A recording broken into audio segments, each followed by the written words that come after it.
कि सब किताबों से भला कुरान है, सब किताबों से भला कुरान है।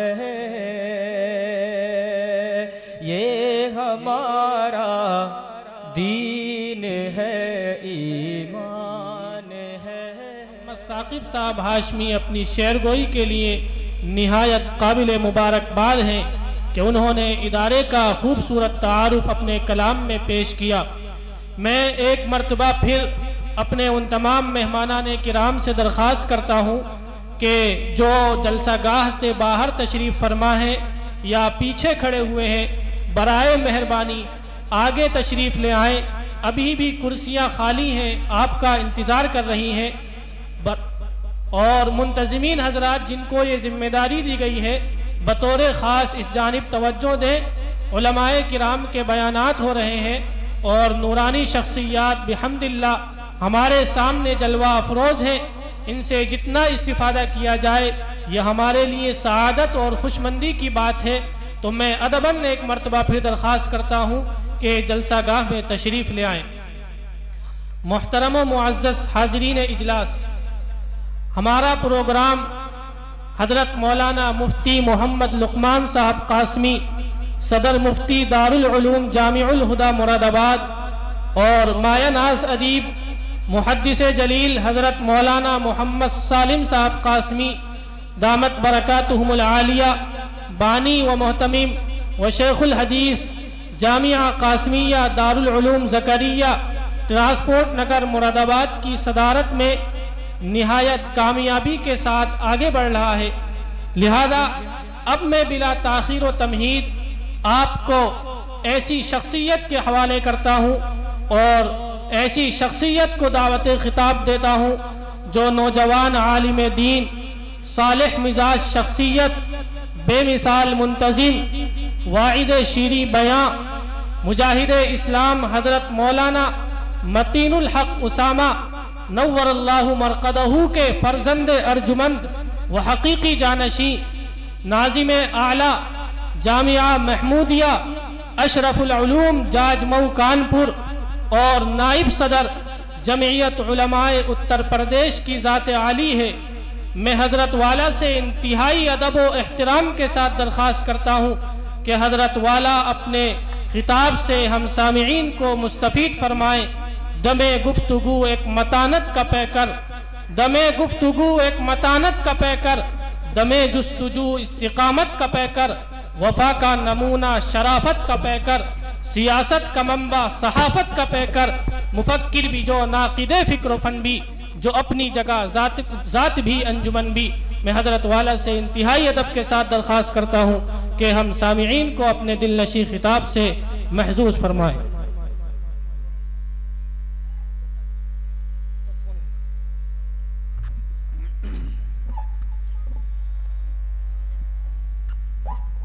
अस्सलामु अलैकुम वरहमतुल्लाहि वबरकातुहू।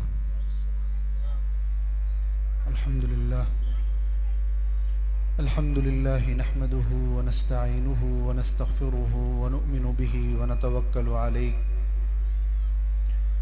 व नऊज़ु बिल्लाहि मिन शुरूरि अनफुसिना व मिन सय्यिआति अअमालिना।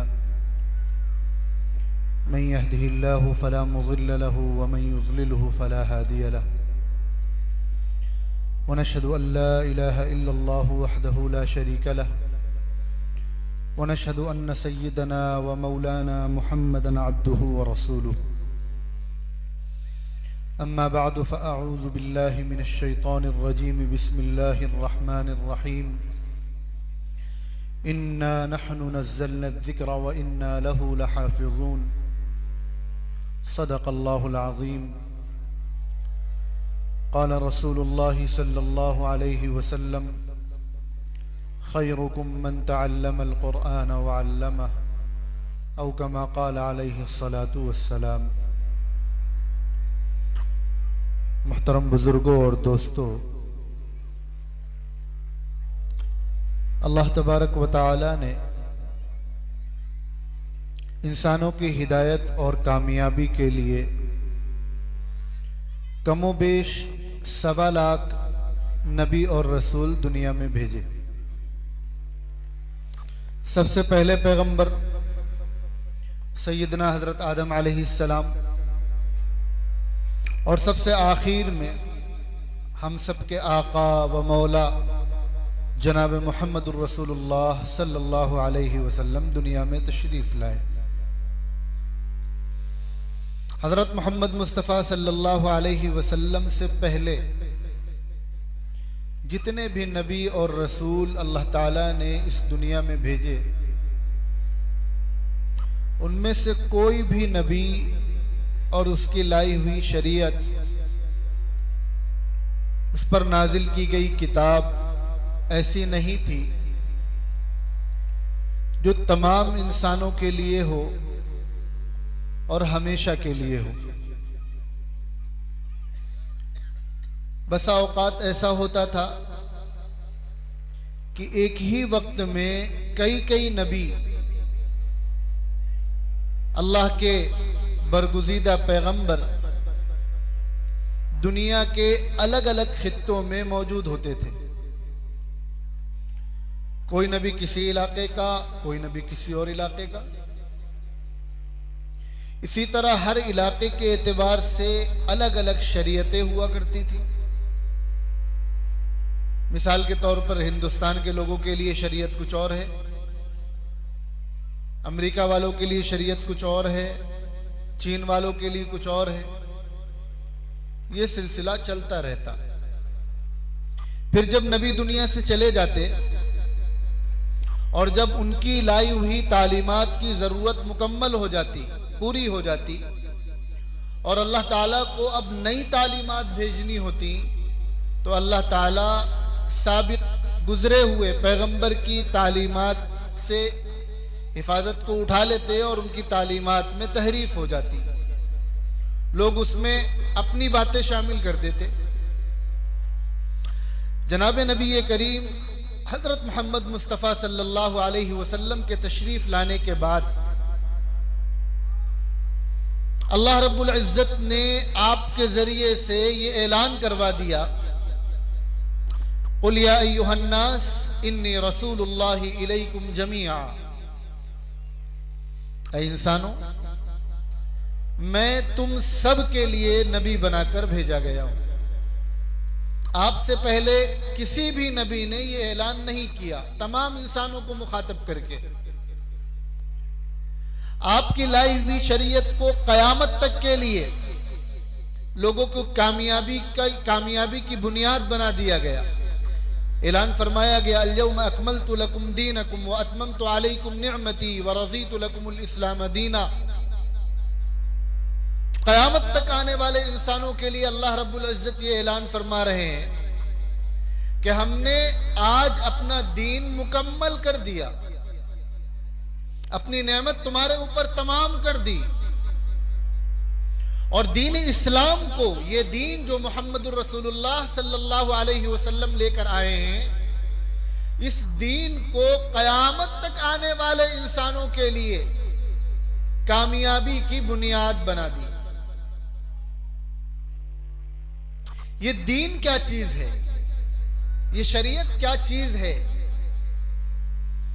अल्लाह ताला ने इंसानों को एक मुख्तसर वक्त के लिए दुनिया में भेजा है। आज के जमाने की अगर एवरेज उम्रें निकालें तो 50 साल, 60 साल, 70 साल, ये उम्र यहां गुजार कर इंसान को इस दुनिया से जाना है, अल्लाह को मुंह दिखाना है, हिसाब देना है कि इस दुनिया में किस तरह जिंदगी गुजार के आए हो। अपनी मर्जी की जिंदगी गुजार के आए हो या अल्लाह की मर्जी की जिंदगी गुजार के आए हो।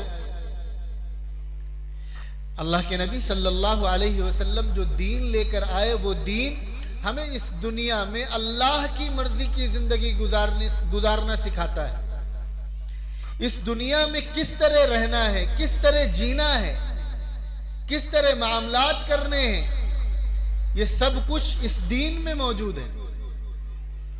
और फिर इस दीन की असास और बुनियाद कुरान करीम, जो अल्लाह की आखिरी किताब है, अल्लाह का कलाम है, मोहम्मद रसूलुल्लाह सल्लल्लाहु अलैहि वसल्लम से पहले जो अंबिया तशरीफ लाए और उनको अल्लाह ने जो किताबें दी, उनमें और कुरान पाक में जो फर्क है, उसमें एक फर्क ये है कि वैसे तो सब अल्लाह के कलाम है, लेकिन ये कुरान ये बजाते खुद अल्लाह का कलाम है।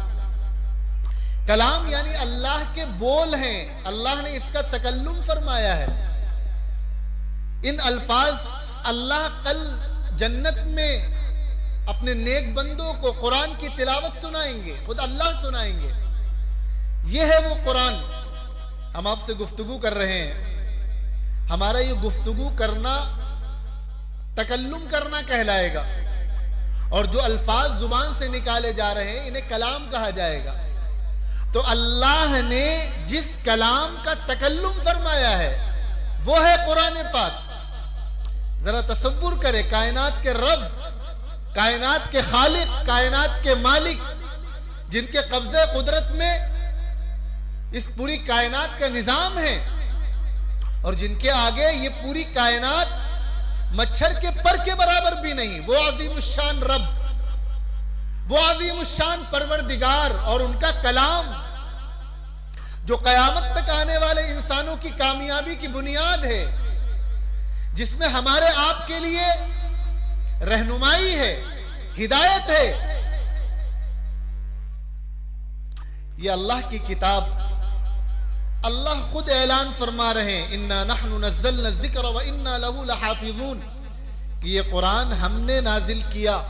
जिस तरह साबिका किताबों में पुराने नबियों पे, हुजूर से पहले जो नबी दुनिया में आए, उन पर जो किताबें भेजी गई, किसी की हिफाजत का वादा अल्लाह ने नहीं फरमाया। और यही वजह थी कि वक्त के गुजरने के साथ उनकी किताबों में तब्दील हो जाती थी, फर्क पैदा हो जाता था, अहकामात बदल जाते थे, इबारतें बदल जाती थी। आज दुनिया में ईसाइयों के पास इंजील मौजूद है, वो ये दावा नहीं कर सकते कि ये वही इंजील है जो हजरत ईसा लेकर आए थे। यहूदी के पास अगर तौरात है तो वो ये दावा नहीं कर सकते कि ये वही तौरात है जो हजरत मूसा लेकर आए थे। लेकिन अल्हम्दुलिल्लाह पूरी दुनिया का मुसलमान, चाहे मगरिब का रहने वाला हो, मशरिक का रहने वाला हो, शिमाल का हो कि जुनूब का हो, हिंदुस्तान का हो कि अमेरिका का हो कि जापान का हो, दुनिया के किसी भी कोने का हो, एक मुसलमान छाती ठोक कर ये दावा कर सकता है कि ये जो कुरान हमारे मदरसों में और मस्जिदों में और हमारे घरों में मौजूद है, ये हर्फ बहर्फ वही कुरान है जो हजरत जिब्राइल अलैहिस्सलाम रसूलुल्लाह सल्लल्लाहु अलैहि वसल्लम के पास लेकर आते थे। ये क्यों हम दावा कर सकते हैं? इस वजह से कि खुद अल्लाह ने इस कुरान की हिफाजत का वादा फरमाया और कुरान में ही ऐलान फरमाया।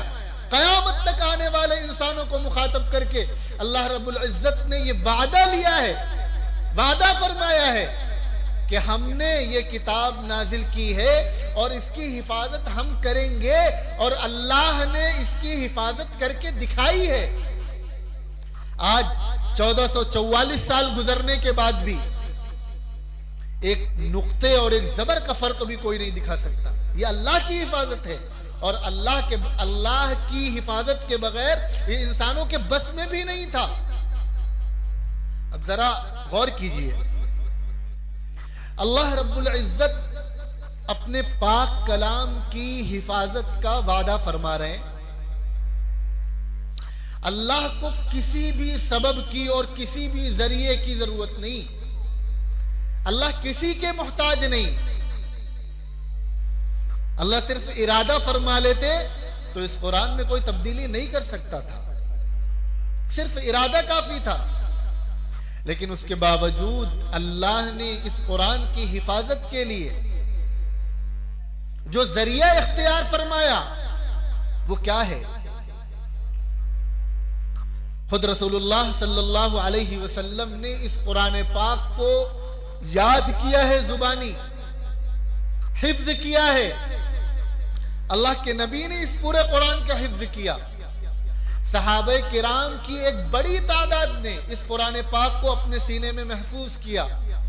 हजरत खुलफाए राशिदीन अबू बकर, उमर, उस्मान और अली ये भी हाफिज हैं। इनके अलावा सहाबा की एक बड़ी तादाद है जो हाफिज है, और तब से लेकर आज तक दुनिया के कोने कोने में लाखों करोड़ों अरबों इंसान हैं, बच्चे हैं, बड़े हैं, बूढ़े हैं, जवान हैं, औरतें हैं, मर्द हैं, जो इस पाक कलाम को अपने सीने में महफूज कर चुके और महफूज कर रहे हैं, और कयामत तक ये सिलसिला इंशाअल्लाह जारी रहेगा।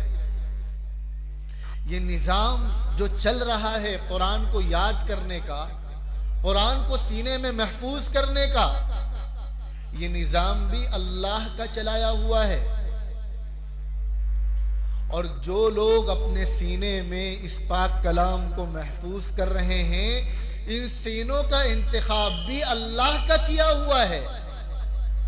ये किसी इंसान के बस की बात नहीं थी कि वो उस अज़ीमुश्शान रब का कलाम पूरा अपने सीने में महफूज कर ले। इन्ना अरदनल अमानत अला समावात वल अर्द वल जिबाल फअबैना अन यहमिलनहा व अशफक़न मिनहा व हमलहा अल इंसान। ये किसी के बस में नहीं था। लौ अंज़लना हाज़ल क़ुरआन अला जबलिन लरअयतहु ख़ाशिअन मुतसद्दिअन मिन ख़शयतिल्लाह। पहाड़ पे उतार देते तो पहाड़ रेजा रेजा हो जाता अल्लाह के खौफ से। लेकिन अल्लाह ने इंसान को ये तौफीक दी और ऐसे अफराद मुंतखब किए और ऐसे कुलूब मुंतखब किए जिन्होंने अल्लाह के इस पाक कलाम को अपने सीने में महफूज किया। 1450 साल से करते चले आ रहे हैं और कयामत तक करते रहेंगे। दुनिया की कोई ताकत ऐसी नहीं है जो कुरान पाक में राई के दाने के बराबर भी तब्दीली कर सके या इन हुफ़ाज़ किराम के सिलसिले को खत्म कर सके। 1450 साल की तारीख उठाकर अगर देखें, न जाने कितने ऐसे मौके आए हैं जब ये लगा कि इस्लाम भी दुनिया से खत्म हो जाएगा, कुरान भी दुनिया से खत्म हो जाएगा, मुसलमान भी दुनिया से खत्म हो जाएंगे, हुफ़्फ़ाज़ भी दुनिया से खत्म हो जाएंगे। एक नहीं दसियों मौके ऐसे आए हैं। लेकिन जब अल्लाह ने हिफाजत का वादा फरमा लिया तो कौन नुकसान पहुंचा सकता है। रूस में जिस तरह के हालात पैदा हुए इनकलाब के बाद, कम्युनिस्टों की जब हुकूमत आई तो पूरे मुल्क में गोया कि यूं समझ लीजिए कि इस्लाम का नाम लेने पर पाबंदी लगा दी गई। अगर मालूम हो जाता कि किसी घर में नमाज पढ़ा जा रहा है तो उस घर के वालिदैन को, जो बड़े हैं, उनको जेल में बंद कर दिया जाता। बच्चों को पुलिस वाले टॉफियां देकर बहला फुसला कर उनसे पूछते, बेटा तुम्हारे घर में नमाज पढ़ी जाती है, कुरान पढ़ा जाता है? और अगर बच्चे बता देते तो उन घर वालों को जेल भेज दिया जाता। ये सूरत हाल। एक बहुत बड़े आलिम हैं पड़ोस मुल्क के, वो बतलाते हैं 30-40 साल ये सूरत हाल रही और ऐसा महसूस हुआ गोया कि उस मुल्क से तो इस्लाम का खात्मा हो चुका होगा। जब सरकारी सतह पर ये तय कर लिया जाए कि हमें इस्लाम और मुसलमानों को मिटाना है तो सारी ताकत, सारा पावर उनके पास है। वो बुजुर्ग फरमाते हैं कि उनका सफर हुआ उस मुल्क का, हिफाजत कुरान के हवाले से सुनिए अल्लाह किस तरह इस कुरान की हिफाजत फरमा रहे हैं। एक बच्चा आया, बतलाया गया कि ये बच्चा हाफिज है। अच्छा हाफिज है, कुरान लाइए सामने। हाँ बेटा पढ़ो कहीं से। अब वो बच्चा एक बार कुरान को देख रहा है, एक बार इनको देख रहा है। फिर इन्होंने कहा बेटा तुम हाफिज हो, कहीं से पढ़ के तो सुनाओ। वो फिर एक बार कुरान को देखे, एक बार इनका चेहरा देखे। इन्होंने कहा क्या माजरा है। जिम्मेदार को बुलाया, उनसे पूछा कि आप तो फरमा रहे थे ये बच्चा हाफिज है और कुरान रखा हुआ है, मैं इससे कह रहा हूं पढ़ने को, ये पढ़ता नहीं। तो वो मुस्कुराए और उन्होंने बतलाया मौलाना इस बच्चे ने अपनी पूरी जिंदगी में कभी कुरान नहीं देखा। सूरत हाल ये थी कि इतना सख्त पुलिस का पहरा था और निगरानी थी कि अगर मालूम हो जाता किसी घर में कुरान रखा हुआ है तो उस घर में दबिश डाल दी जाती। लिहाजा हमें घरों में कुरान रखने की इजाजत नहीं थी। एक कारी हाफिज वो अपने बच्चों को, तमाम कई बच्चों को लेकर, अपने शागिर्दों को लेकर 6 महीने के लिए किसी कमरे में उसको बंद कर दिया जाता था।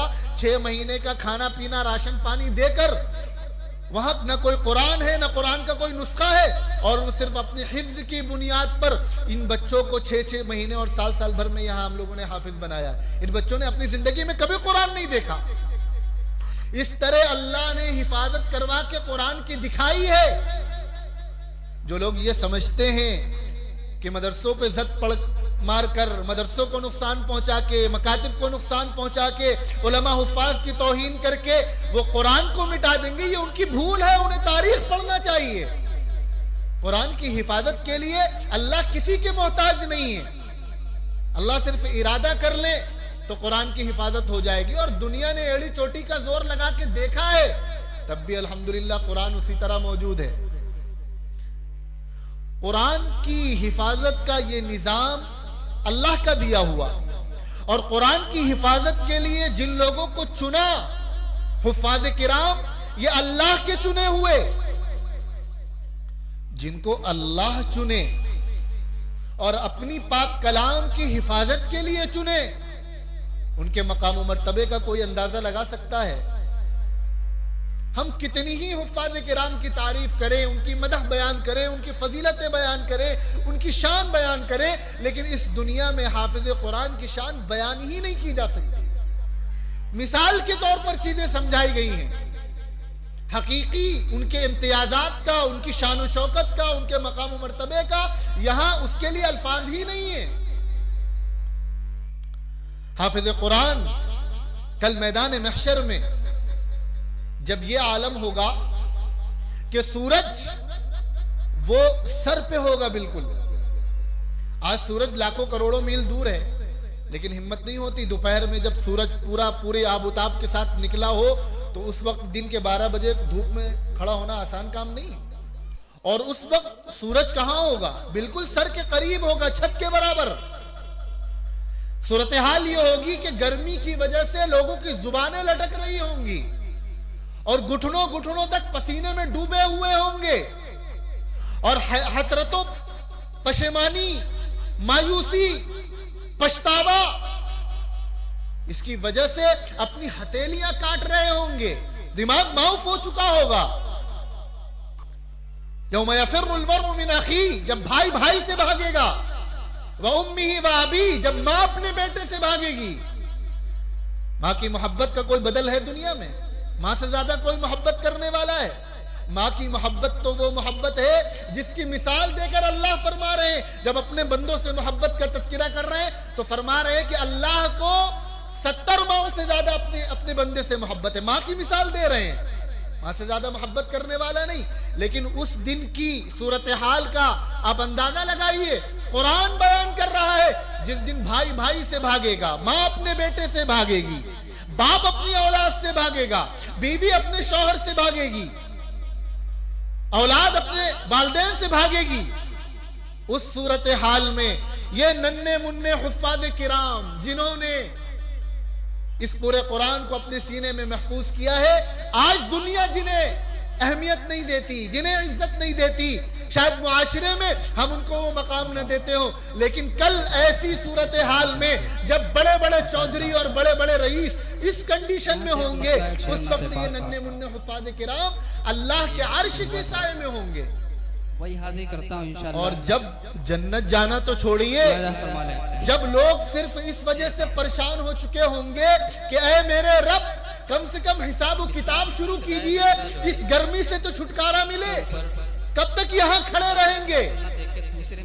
ऐसी सूरत हाल में इन हुफ्फाज़ किराम से कहा जाएगा, पढ़ो, कुरान पढ़ना शुरू करो और चलना शुरू करो। जहां तुम कुरान की आखिरी आयत पढ़ोगे वो तुम्हारी जन्नत की आखिरी मंजिल होगी। दिलकशी पे मरते और खाली हुफ्फाज़ किराम का ये मामला नहीं है, इनके वालिदैन के साथ आपने बारहा सुना होगा, हुफ्फाज़ किराम के वालिदैन को अब अंदाजा लगाएं कि हाफिज का क्या मतलब होगा। उनके वालिदैन को ऐसे ताज अल्लाह ताला पहनाएंगे जिसकी चमक सूरज की चमक से भी ज्यादा तेज।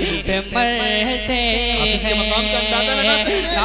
और सिर्फ हाफिज जन्नत में नहीं जाएगा, अर्श के साए में होगा, वालिदैन को ताज पहनाया जाएगा और उससे कहा जाएगा कुरान पढ़ो, जहां तुम कुरान मुकम्मल करोगे वो तुम्हारी मंजिल होगी। उसके साथ साथ हाफिज से कहा जाएगा कि 10 ऐसे लोगों को अपने साथ जन्नत में लेकर जाओ जिन पर जहन्नम वाजिब हो चुकी हो। हसीना की अल्लाह उसके लिए इनाम फरमाएंगे, उससे कहेंगे तुमने मेरा पाक कलाम पे मरते हैं, जन्नत में तुम्हें किसी हसीना के दिलकशी पे मरते हैं। अल्लाह के रसूल सल्लल्लाहु अलैहि वसल्लम क्या इरशाद फरमा रहे हैं, हम तो कमली वाले की सादगी पे मरते हैं। कौन रसूलुल्लाह, कौन मोहम्मद रसूलुल्लाह, जो कायनात के सरदार हैं, जिनके सदक़े में ये कायनात बनी है, जिनके सदक़े में ज़मीन और आसमान बने हैं, जिनके सदक़े में ये चांद सूरज सितारे हैं। अगर आपको भेजना ना होता तो अल्लाह कुछ ना बनाते। हम आप भी उन्हीं के सदक़े में, वो मोहम्मद रसूलुल्लाह जिनके बारे में कुरान कह रहा है, फिर से आवाज़ें करता हूँ। और निसार भाई अपनी तरफ से कोई बात नहीं कहते, अल्लाह इनसे जो बात कहलवाते हैं वही फरमा ले से अदा करते हैं। ये के अल्लाह का दिल पैगाम कशी पहुंचाते पे हैं, मरते रसूलुल्लाह अल्लाह का पैगाम पहुंचा रहे हैं। क्या फरमा रहे हैं? उनमें सबसे बेहतर वो है जो दिल कशी पे मरते कुरान पढ़े और कुरान पढ़ाए। ना किसी हसीना की एक तरफ रसूलुल्लाह के नज़दीक हामिल कुरान की अहमियत, दिलकशी पे मरते हैं। हम तो कमली वाले की, हम तो कमली वाले की सादगी पे मरते हैं। हम तो हमारा क्या रवैया है? हम में से हर कोई अपने गिरबान में झांके और गौर करे कि एक तरफ हुजूर का ये फरमाना कि तुम में सबसे बेहतर वो है जो कुरान सीखे और सिखाए, क्या हमारे मुआशरे में हुफ़ाज़ किराम को सबसे बेहतर मकाम मिल रहा है? से लेकर सबसे बेहतर मकाम दिया जा रहा है? शेर हाजिर करता हर कोई चाहता है कि हमारा बच्चा दीनदार बने। दिलकशी कोई मुसलमान ऐसा नहीं है, गाफिल हो सकता है, गुनहगार हो सकता है। हर मुसलमान की ये तमन्ना होती है कि हमारा बच्चा दीनदार बने, हमारा बच्चा कुरान पढ़ना सीख ले, हमारा बच्चा नमाज पढ़ना सीख ले, हमारे बच्चे को दुआएं याद हो जाए, हमारा बच्चा दीन सीख ले। हर आदमी ये चाहता है, लेकिन सिर्फ कहने से तो दीन नहीं आ जाएगा, सिर्फ कहने से तो हमारा बच्चा कुरान से नहीं जुड़ जाएगा, सिर्फ कहने से तो हमारा बच्चा नेक नहीं बन जाएगा।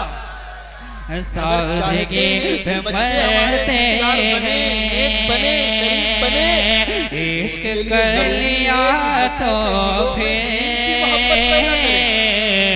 लड़ गए ज़माने से, इश्क कर लिया तो फिर लड़ गए ज़माने से। आए बिलाल, आए बिलाल हम हमारे बच्चे बहुत दीनदार बन जाएं, हो सकता है वालिदैन के डर से दीनदार बन जाएं, लेकिन जब वो बाइख्तियार होंगे, जब उनको इख्तियार मिलेगा, जब उनके दिल में किसी का डर नहीं होगा, तब क्या करेंगे? इसलिए बच्चों के दिलों में दीन की मोहब्बत पैदा करनी है, बच्चों के दिलों में कुरान की मोहब्बत पैदा करनी है, बच्चों के दिलों में दीन की अज़मत पैदा करनी है। और दीन की मोहब्बत, दीन की अज़मत, कुरान की अज़मत दिलों में किस तरह पैदा होगी? जब दीनदारों से मोहब्बत पैदा की जाएगी, जब कुरान वालों से मोहब्बत पैदा की जाएगी। कुरान की मोहब्बत तब तक दिल में पैदा नहीं हो सकती जब तक कुरान वालों से मोहब्बत पैदा ना हो। कुरान का मकाम, कुरान की आजमत, ये तब तक दिल में पैदा नहीं हो सकता जब तक कुरान वालों की आजमत और उनका मकाम दिल में पैदा ना हो। एक बच्चा अपनी उम्र के 6-7 साल की उम्र से ये देखता है कि हमको जो ट्यूशन पढ़ाने मास्टर साहब आ रहे हैं, अंग्रेजी पढ़ाने, हिंदी पढ़ाने, या हम जहाँ कोचिंग जा रहे हैं, या हम जिस स्कूल में जा रहे हैं, वहाँ हमारी फीस है 2000 रुपए, 2500 रुपए, 3000 रुपए, और शहरों में तो 10,000, 20,000 रुपए। और हमें जो हाफिज जो कुरान पढ़ा रहे हैं मकतब में, मदरसे में, या घर आकर ट्यूशन पढ़ा रहे हैं, उनकी फीस है 500 रुपए। बचपन से 6-7 साल की उम्र से कच्चे जहन से जब बच्चा ये देखेगा कि अंग्रेजी पढ़ाने जो आ रहा है उसको फीस दी जा रही है 2500 रुपए और कुरान पढ़ाने जो आ रहा है उसको फीस दी जा रही है 500 रुपए, आप अपने दिल से सवाल कीजिए बच्चे के अंदर अंग्रेजी की अहमियत पैदा होगी या कुरान की अहमियत पैदा होगी? बच्चे के दिल में मास्टर की अहमियत पैदा होगी या हाफिज की अहमियत पैदा होगी?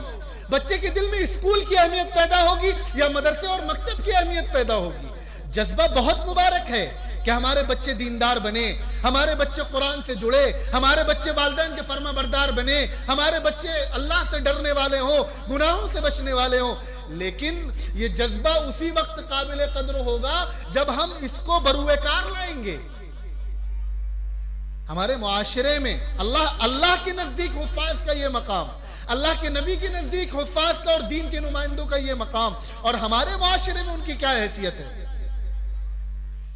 मास्टर साहब घर में पढ़ाने के लिए आते हैं, बच्चों को कहीं जाना होगा शादी में या रिश्तेदारी में कहीं नानी की यहाँ, तो बगैर उनसे छुट्टी लिए नहीं जा सकते। एक हफ्ता पहले से उनको बताया जाएगा भाई फुला तारीख को बच्चों को जाना है, आप 3 दिन की छुट्टी कर दें या छुट्टी लेकर जाएंगे, और उस पर भी मास्टर साहब छुट्टी देंगे तभी बच्चे जाएंगे। अगर उन्होंने मना कर दिया फिर कितनी भी जहमत हो, वालिदैन अपना शेड्यूल आगे पीछे करने को तैयार है। और हाफिज जी का क्या हाल है? 5 किलोमीटर से वो बंदा, कौन? हाफिज कुरान, जिसके बारे में मोहम्मद रसूलुल्लाह कहे कि ये तुम में सबसे बेहतर है, वह हाफिज कुरान 5 किलोमीटर साइकिल चलाकर बेचारा घर पे आ रहा है, पसीने में हांफते कांपते, और घर पहुंच के उसको बताया जा रहा है कि हाफिज जी आज रहने दीजिए, आज बच्चों को शादी में जाना है, फिर वो 5 किलोमीटर वापस जा रहा है। हमारा बच्चा जब बचपन से ये रवैया देखेगा हमारा हुफ्फाज के साथ, उलमा के साथ, आप अपने दिल से पूछिए कि उसके दिल में दीन की मोहब्बत कैसे पैदा होगी, उसके दिल में इल्म की मोहब्बत कैसे पैदा होगी, उसके दिल में कुरान की मोहब्बत कैसे पैदा होगी। अपने रवैयों को बदलने की जरूरत है। ये हुफ्फाज ये कुरान के नुमाइंदे हैं। किसी मुल्क का कोई नुमाइंदा होता है, सफीर होता है, एम्बेसडर होता है, वो दूसरे मुल्क में जाता है तो उसकी इज्जत को मुल्क की इज्जत समझा जाता है, और किसी कोई मुल्क वाला दूसरे मुल्क के सफीर की बेइज्जती कर दे, उसकी तौहीन कर दे, तो ये उस मुल्क की बेइज्जती और तौहीन समझी जाती है। ये हुफ्फाज ये कुरान के नुमाइंदे हैं, अल्लाह के कुरान के नुमाइंदे हैं। ये उलमा ये अल्लाह के दीन के नुमाइंदे हैं, ये मोहम्मद रसूलुल्लाह के नुमाइंदे हैं।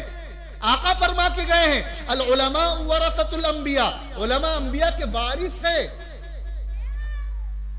आका ये भी फरमा सकते थे कि जानशीन है, आका ये भी फरमा सकते थे कि नुमाइंदे हैं, लेकिन वारिस का लफ्ज इस्तेमाल फरमाया। औलाद वालिदैन की नाफरमान हो, बहुत नाफरमान हो, कहना ना मानती हो, परेशान करती हो, और भांजा भतीजा या और कोई पड़ोसी ये बड़ा कहना मानता हो, बड़ी खिदमत करता हो, हमारा शागिर्द हमारी बड़ी खिदमत करता हो, औलाद हमारी बड़ी नाफरमान हो, तो क्या विरासत औलाद से छीनकर शागिर्द को दे दी जाएगी? औलाद कितनी ही नाफरमान क्यों ना हो, विरासत की हकदार औलाद ही होगी। इंसान होने के नाते बतकादाए बशरियत अगर किसी आलिम दीन से कोई कमी कोताही हो गई तब भी नबी की विरासत इसी को मिलेगी, और किसी को ये इख्तियार नहीं है कि वो ये दावा करे कि हम आज से कुरान की तफसीर करेंगे, हम आज से कुरान लेकर बैठेंगे, हम आज से हदीस का मतलब बतलाएंगे। क्यों? वो मौलाना साहब के अंदर ये गड़बड़ी है। हुजूर ने जिस लफ्ज का इंतखाब फरमाया अल उलमा वरसतुल अंबिया, उलमा अंबिया के वारिस है, और अंबिया की विरासत ये इल्म है, ये नबी के नुमाइंदे हैं, ये रसूलुल्लाह के नुमाइंदे हैं। खूब अच्छी तरीके से हमें ये याद रखना चाहिए, इनकी तौहीन ये मोहम्मद रसूलुल्लाह के नुमाइंदे की तौहीन है, हाफिज की तौहीन ये कुरान की तौहीन है, हुफ्फाज और उलमा की तौहीन ये पूरे दीन की तौहीन है। और तौहीन सिर्फ इसको नहीं कहते कि आप उनको कुछ खरी खोटी सुना दें या उनका गिरबान पकड़ लें या उनको बुरा भला कह दें, यह भी तौहीन के जुमरे में है कि मोहम्मद रसूलुल्लाह जिनको फरमाए कि ये तुम्हारे मुआशरे के सबसे बेहतर लोग हैं, हम उनको वो दर्जा न दें, हम उनको वो मकाम न दें, हम उनको हिकारत की निगाह से देखें, हम ये समझे कि ये तो बड़े पिछड़े हुए लोग हैं, बड़े दकियानूस लोग हैं, अगर हमें थोड़े से मॉडर्न बनना है, थोड़ी तरक्की करना है, तो हम अपने बच्चे को इनसे दूर रखें, उसको स्कूल कॉलेज भेजे, तभी वो तरक्की कर पाएगा। ये इन हुफ्फाज की और उलमा की तौहीन है, और ये इनकी तौहीन नहीं है, ये अल्लाह के दीन की तौहीन है, ये कुरान की तौहीन है, और ये अल्लाह और मोहम्मद रसूलुल्लाह की नुमाइंदगी की तौहीन है। इस हवाले से इंतहाई काबिल मुबारकबाद हैं आप हजरात, ये मदरसे वाले जो कुरान की खिदमत कर रहे हैं, यहाँ पढ़ाने वाले असातिज़ा, इसके जिम्मेदारान। और मैं अपने साथियों से, उलमा से, हुफ्फाज से, आपसे भी ये दरख्वास्त करता हूं कि हुजूर के इस फरमान पर हमारा कितना यकीन है, हमारा कितना इस पर अकीदा है कि हम चूंकि कुरान से जुड़े हैं तो हम जमाने में सबसे मुअज़्ज़ज़ हैं, हम सबसे बेहतर हैं। खुद हमारे अंदर कितना यकीन है। अगर खुदा ना खास्ता इस वजह से कि दूसरे को अल्लाह ने ज्यादा नवाजा है और हम मदरसे से जुड़े हैं, कुरान से जुड़े हैं, तो जाहिरी दुनिया में हमारे पास वो असबाब व वसाइल नहीं है जो आम लोगों के पास हैं। इस वजह से हम ये समझने लगे, खुदा ना खास्ता अल्लाह महफूज फरमाए, कि हम किसी से कम हैं तो हम खुद अपने मनसब की तौहीन करने वालों में शुमार होंगे। आका के फरमान पे हमारा भी उतना ही अकीदा होना चाहिए कि दुनिया इधर से उधर हो जाए, दुनिया तो 4 दिन की है। यहाँ की कामयाबी नाकामी असल कामयाबी नाकामी नहीं है। असल कामयाबी तो वो है जब दुनिया के बड़े बड़े चौधरी खड़े होंगे और इन नन्हे मुन्ने हुफ्फाज को, उलमा को, इन मदरसे और मकतब वालों को अल्लाह अपने अर्श के साए में जगह देंगे। असल कामयाबी तो वो है। लिहाजा मैं मुबारकबाद पेश करता हूं इन मदरसे के जिम्मेदारान को, आप हजरात को, कि आप इन इदारों का ताउन करते हैं। अल्हम्दुलिल्लाह मुझे यकीन है कि कस्बा पिहानी वाले उलमा की कद्र करने वाले लोग हैं, हुफ्फाज की कद्र करने वाले लोग हैं, उनके मकाम और मर्तबे को जानने वाले लोग हैं। अगर खुदा ना खास्ता किसी के दिल में अब तक किसी आलिम या हाफिज के बारे में राय के दाने के बराबर भी कोई ऐसी बात थी, तो आज इस जलसे से, इस प्रोग्राम से अपनी उस बात को दिल से निकाल दे और ये सोचे कि भाई ये अल्लाह के, कुरान के, नबी के नुमाइंदे हैं, इनकी इज्जत ये दीन की इज्जत है। और अगर हम चाहते हैं कि अपने बच्चों को दीनदार बनाएं, अच्छा बनाएं, उनके अंदर दीन की मोहब्बत पैदा करें, तो हमें इन दीनदारों की मोहब्बत अपने बच्चों के दिलों में पैदा करनी होगी।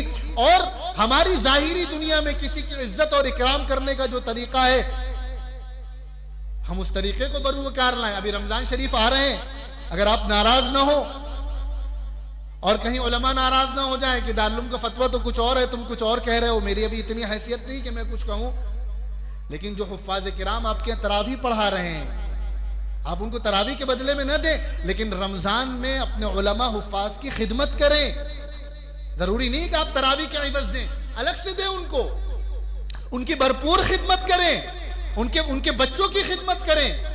अगर आपके इमाम साहब नमाज पढ़ाते हैं और साल भर आप उनकी खिदमत नहीं कर सके, तो रमजान के महीने में खास तौर पे खिदमत करें। अल्लाह के रसूल फरमा रहे हैं कि रमजान में अल्लाह नफ्ल को फर्ज के बराबर कर देते हैं और फर्ज 70 फर्जों के बराबर कर दिया जाता है उसकी नेकियां।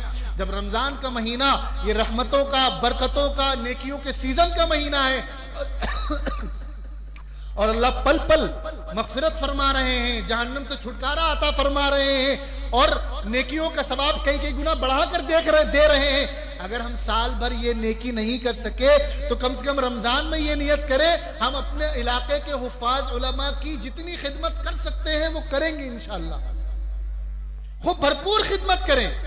और मैं तो अपने यहाँ शहरों में, कानपुर में, मैं अपने साथियों से जुमा के बयानात में कहता हूँ कि जो तुम्हारे यहाँ नमाज पढ़ाने वाला इमाम है, तुम्हें तो उसकी पूरी जिंदगी का खर्च उठा लेना चाहिए कि आप हमें नमाज पढ़ा रहे हैं। मुअज्जिन ये हमें नमाज के लिए उठा रहा है, जाड़ा गर्मी बरसात चाहे जो कुछ हो जाए, हम उज्र पेश कर देंगे, आज सर्दी बहुत थी नहीं जा सके मस्जिद, लेकिन दुनिया इधर की उधर हो जाए, मुअज्जिन साहब को 5:30 बजे उस कोहरे में भी आकर अजान देनी है और इमाम साहब को नमाज पढ़ानी है। ये एक ऐसा शोबा है जिसमें साल में कभी छुट्टी नहीं होती। मदरसे में भी छुट्टी हो रही है, मकतब में भी छुट्टी हो रही है, स्कूलों में भी छुट्टी हो रही है, सरकारी महकमों में भी छुट्टी हो रही है, हर जगह छुट्टी हो रही है। ये एक ऐसा काम है जिसकी छुट्टी ही नहीं है और हमने सबसे ज्यादा नाकदरी इस शोबे की और इन लोगों की कर रखी है। हमें उम्मीद है कि यहाँ वो माहौल नहीं होगा। अल्लाह ताला हमारे आपके जज्बे को कबूल फरमाए।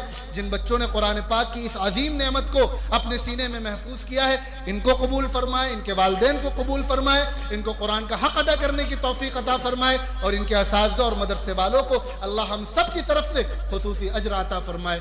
आखिर दावाना अनिल हम्दुलिल्लाह।